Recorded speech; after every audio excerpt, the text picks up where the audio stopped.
আপনারা খিতা কররা বালানি জিয়য়। সিলেটের নাম বললেই হযরতে শাহজালাল শাহ পরানের রাহিমাহুমুল্লাহর নাম চলে আসে, ঠিক কিনা বলেন?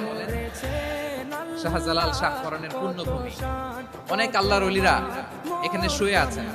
আমি এবছর বিভাগীয় পর্যায়ে প্রোগ্রামগুলোতে যাচ্ছি, প্রতিটা বিভাগে একটা করে প্রোগ্রাম। তো সেই সুবাদে সিলেটের প্রোগ্রাম এই আঞ্জুমানে খেদমতে কোরআনে আমরা উপস্থিত হয়েছি আলহামদুলিল্লাহ। আমার গত সপ্তাহের যশোরের আলোচনার একটা লাইনকে কেন্দ্র করে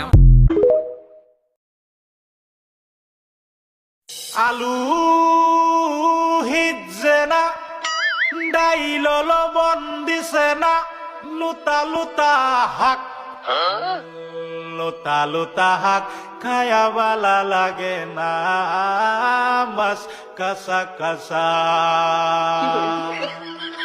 দাওয়াতে খায়া পেটে ফুটু পাট করে, পেটের বিশ্বে বাসি না। লুড়া দাবানি লয়া লেটিন বালা আছে কি জানি না, হারাম জাদি রান তো জানে না।